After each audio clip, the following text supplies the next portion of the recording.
Welcome back, Affinity designers. If you've been watching my videos for a while, you know I really like repeating brushes, and I thought I'd make a quick one out of a blackberry bramble just to see what I could do with this. So here I am. It's a pretty complex brush, and I'm going to save this because it's so complex and I want to keep the colors.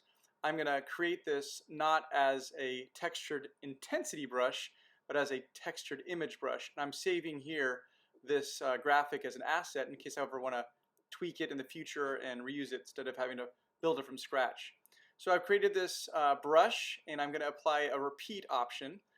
And notice that it's gray, and that's because I've got a color on the stroke and fill. You have to have those zeroed out in order to show the actual colors, because what a textured image brush does is it preserves opacity and all the colors of the original design.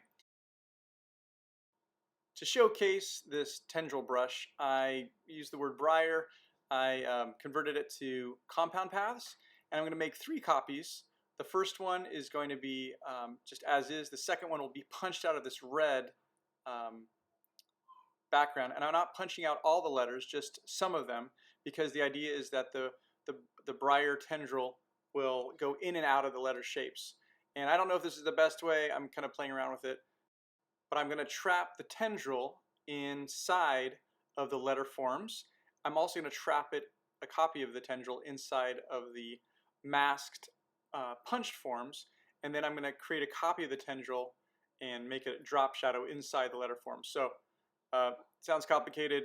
The method might be kind of wonky, but I'm going to have a third letter form on top, and I'll use that to hide and reveal certain parts of the tendril to make it come through. So like here, I'm going to punch that rectangle out of the B so that the top of the tendril can poke through, but really there's a stacked B with a rectangular hole at the top of it.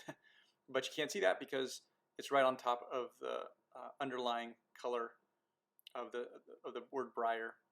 So there it is, and I'm just going to do some tweaks, but you can see some of the holes I've punched out. The final step for this demonstration is just to make a copy of the tendril, the one that's already trapped inside of the letter forms, and then I'm going to turn the stroke black to make it a shadow basically, and then in the layer effects I will add the Gaussian blur to blur it slightly and change the opacity a bit just to give it a little shade. Because I'm copying the tendril that's already clipped inside the letters, the shadow is already clipped, and that way there's no shadows outside of the letter shapes that would be distracting. Thanks for watching. Hope you learned something. Give me a thumbs up if you did, and we'll catch you next time.